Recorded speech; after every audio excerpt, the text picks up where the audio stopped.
നാടിന്റെ news desk ഇന്ന് കരുനാഗപ്പള്ളിയിലാണുള്ളത്. കരുനാഗപ്പള്ളി മണ്ഡലം എന്ന് പറയുമ്പോൾ കൊല്ലം ജില്ലയിൽ 11 നിയോജക മണ്ഡലങ്ങൾ ഉള്ളതിൽ 2 മണ്ഡലങ്ങൾ കഴിഞ്ഞ തെരഞ്ഞെടുപ്പിൽ UDF-ന് ലഭിച്ചു. അതിൽ ഒരു മണ്ഡലമാണ് കരുനാഗപ്പള്ളി. വലിയ ഷോക്കാണ് LDF-ന് ഉണ്ടായത്.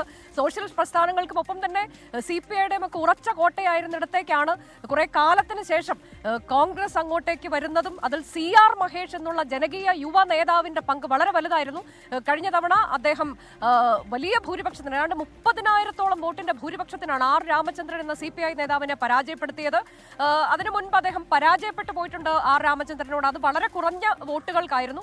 അപ്പോൾ കഴിഞ്ഞ തെരഞ്ഞെടുപ്പിൽ അദ്ദേഹം ഒരു ജനകീയ യുവ നേതാവ് എന്നുള്ള പരിവേഷത്തിൽ ജയിച്ചു വന്നതാണ്. ഇക്കുറി ഈ കഴിഞ്ഞ 5 വർഷം മണ്ഡലത്തിൽ അദ്ദേഹം തന്റെ ജനകീയത കൂടുതൽ ഉയർത്തി. നമ്മുടെ മഹേഷ് എന്നാണ് അദ്ദേഹത്തെ വിശേഷിപ്പിക്കുന്നത്. വളരെ സിമ്പിളായ ഒരു ജനപ്രതിനിധി എന്ന വിശേഷണം കൂടി അദ്ദേഹത്തിനുണ്ട്. ഒപ്പം CPI-യെ പ്രതിനിധീകരിച്ച് ഒരു വനിതാ മുഖമാണ് ഇവിടെ ഉള്ളത്, MS താര. അദ്ദേഹം പഴയ MLA-യുടെ ഷെറീഫ് എന്ന MLA-യുടെ പുത്രി കൂടിയാണ്.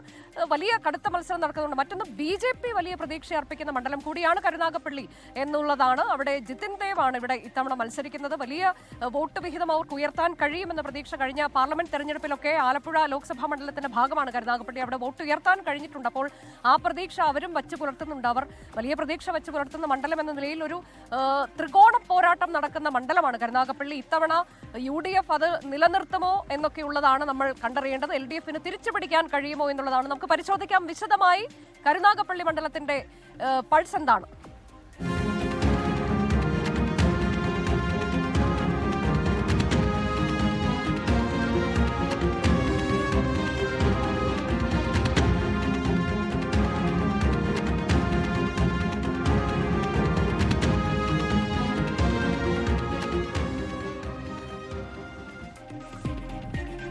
കരുനാഗപ്പള്ളി നിയോജക മണ്ഡലത്തിൽ ആലപ്പാട് പഞ്ചായത്തിലാണ് ഞാൻ നിൽക്കുന്നത്. ആലപ്പാട് പഞ്ചായത്ത് എന്ന് പറയുമ്പോൾ നമ്മൾ ഒരുപാട് കഥകൾ പറയാനുണ്ട്. അത് പലതും കണ്ണീർ കഥകളാണ് പറയാനുള്ളത്. സുനാമി, തിരമാലകൾ ആഞ്ഞടിച്ച് ഒട്ടേറെ ജീവനുകൾ നഷ്ടമായത്.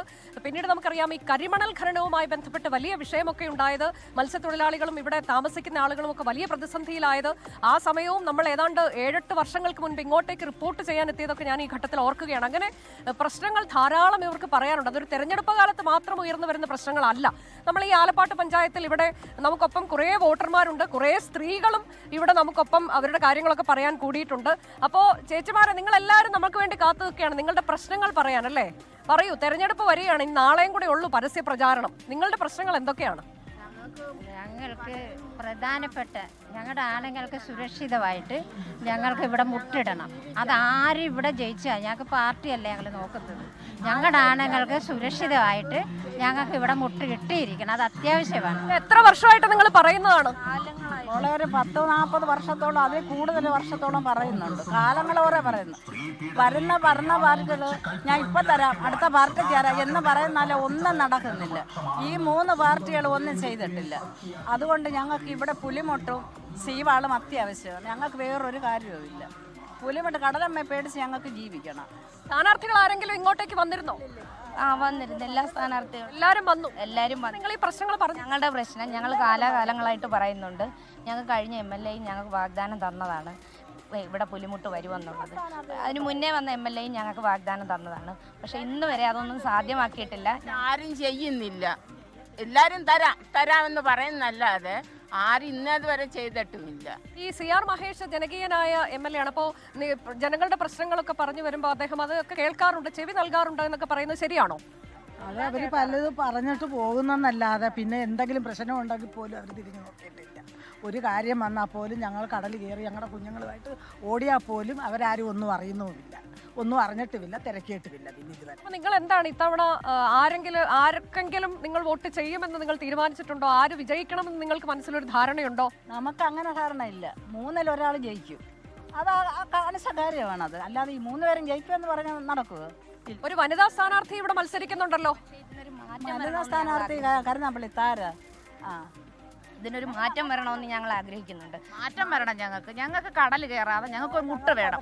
മാറ്റം വരണം എന്ന് പറഞ്ഞത് ഈ ഇവിടുത്തെ MLA ഇപ്പൊ നിലവിൽ കോൺഗ്രസ് പ്രതിനിധിയാണ്, അതിന്റെ ഒരു മാറ്റം വരണം എന്നാണോ? തീർച്ചയായിട്ടും മാറ്റം വരുത്തണം. അതൊന്നും ഞങ്ങൾക്ക് പ്രശ്നമല്ല. പക്ഷെ ഞങ്ങൾക്ക് മുപ്പ് വെള്ളം വരിച്ചാണ് ഞങ്ങൾ ജീവിക്കുന്നത്. പക്ഷെ ഞങ്ങൾക്ക് കടൽ കയറാം. നിങ്ങൾ ഇത്തവണ ആർക്ക് വോട്ട് ചെയ്യുന്നൊക്കെ തീരുമാനിച്ചോ? ഇനി ദിവസങ്ങൾ 2-3 ഉള്ളൂ. അങ്ങനെ മോളെ അത് വ്യക്തമായിട്ട് വ്യക്തിപരമായ കാര്യമല്ലേ, നമുക്കത് പറയാൻ പറ്റത്തില്ല. നിങ്ങൾക്ക് എന്താണ് ഇതിൽ പറയാനുള്ളത്? ഞങ്ങൾക്ക് പറയാനുള്ളത് ഈ പറയുന്നത് ഇപ്പോൾ തീരസംരക്ഷണം നമുക്ക് ഉറപ്പാക്കേണ്ടതാണ്. 2.5 വർഷം മുമ്പ് ഈ കേരളത്തിൻ്റെ തീരപ്രദേശത്തിൽ ഏറ്റവും കൂടുതൽ കടലാക്രമണം ഉണ്ടാകുന്ന 10 സ്ഥലങ്ങൾ സർക്കാർ തിരഞ്ഞെടുത്തു. ഇപ്പൊ ഇവര് ഈ ജനപ്രതിനിധിയെ കുറിച്ച്, നമുക്ക് സമയം കുറവാണ് കേട്ടോ, ജനപ്രതിനിധിയെ കുറിച്ച് ഇങ്ങോട്ടേക്ക് തിരിഞ്ഞു നോക്കുന്നില്ല എന്ന് പറയുന്നുണ്ടല്ലോ, അതിലെന്താ മറുപടി? ജനപ്രതിനിധി ചെയ്തിട്ടുള്ളത് 10 ഹോട്ട്സ്പോട്ടുകൾ തയ്യാറാക്കിയപ്പോൾ 4ാമത് തിരഞ്ഞെടുക്കപ്പെട്ടതാണ്. 2.5 വർഷത്തിന് മുമ്പ് 173 കോടി രൂപയുടെ എസ്റ്റിമേറ്റ് എടുത്ത് ഇവിടെ ടെട്രാപ്പാടോടുകൂടി തീരം സംരക്ഷിക്കാൻ വേണ്ടിയുള്ള പ്രോജക്റ്റ് TS-ഉം AS-ഉം കിട്ടിയിട്ടുള്ളതാണ്. ആ കിട്ടിയ സാധനം കഴിഞ്ഞ 2.5 വർഷക്കാലമായിട്ട് മുഖ്യമന്ത്രിയുടെ മേശപ്പുറത്തിരിക്കുക. അപ്പൊ അവിടെ സർക്കാരിന്റെ ഭാഗത്ത് നിന്ന് തടസ്സമുണ്ടെന്നുള്ളത് നിങ്ങൾക്കൊക്കെ എന്താ ഇതിൽ പറയാനുള്ളത്? ഞങ്ങൾക്ക് പറയാനുള്ളതെന്ന് പറയുമ്പോൾ ഈ പറയുന്ന പോലെ ആലപ്പാട് ജനതയെന്ന് പറയുമ്പോൾ ഒരു നേർവരമ്പ് പോലെ കിടക്കുന്ന പ്രദേശമാണ്. തീര സംരക്ഷണമാണ് മുഖ്യമായിട്ടുള്ള പ്രശ്നം. പിന്നെ ഞങ്ങൾക്ക് 2 വർഷമായി പിന്നെ പ്രൊഫഷണൽ കോഴ്സിന് പഠിക്കുന്ന കുട്ടികളുടെ ലംസം ഗ്രാന്റ് കിട്ടാതായിട്ടുണ്ട്. പിന്നെ തൊഴിലവസരങ്ങൾ നഷ്ടപ്പെട്ടു. അപ്പൊ ഇവിടെ ജനപ്രതിനിധിയായി ഇനി ആര് വരണം എന്നാണ് നിങ്ങൾ പറയുന്നത്? ഞങ്ങൾക്ക് മുട്ടും വേണം, സിവാളും വേണം. പ്രത്യേകമായി ഇന്നയാൾ വരണമെന്നുണ്ടോ? ഈ പ്രദേശത്തെ 5 വർഷത്തെ ഭരണത്തിൽ ഒന്നും ഞങ്ങളാരും ഒന്നും കണ്ടില്ല. അപ്പൊ ഇനി ആര് ജയിക്കണം? LDF-ലാണ് ഇവിടെ യഥാർത്ഥത്തിൽ ഭരിച്ചുകൊണ്ടിരുന്നത്, എന്തെങ്കിലും ചെയ്തുകൊണ്ടിരുന്നത്. പിന്നത്തെ ഭരണത്തിൽ 5 വർഷത്തിൽ ഈ ഒരു MLA ഞങ്ങളെ കണ്ടില്ല. അപ്പൊ അതാണ് ഇവർക്ക് ഇതിൽ കാര്യങ്ങൾ പറയാനുണ്ട്. അവരുടെ പ്രശ്നങ്ങൾ, കാലങ്ങളായി അവർ ഉന്നയിച്ചുകൊണ്ടിരിക്കുന്ന പ്രശ്നങ്ങൾക്ക് ഒരു പരിഹാരവും ഇതുവരെ ആരും ചെയ്തു കൊടുത്തിട്ടില്ല എന്ന് പറയുകയാണ്. നമുക്ക് പറയാം ഈ പുലിമുട്ടിന്റെ പ്രശ്നമൊക്കെ അവർ എത്രയോ കാലങ്ങളായി പറയുന്നതാണെന്ന്.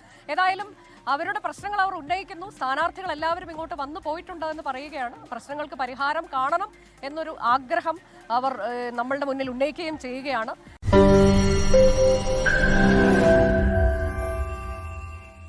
ലോകത്തെവിടെയായാലും ഏത് സമയത്തും 24 വാർത്തകളും ഓഗ്മെന്റഡ് റിയാലിറ്റി പാക്കേജുകളും എക്സ്പ്ലെയിനറുകളും വിശദമായി കാണാൻ ഞങ്ങളുടെ YouTube ചാനൽ നിങ്ങൾക്ക് സബ്സ്ക്രൈബ് ചെയ്യാം.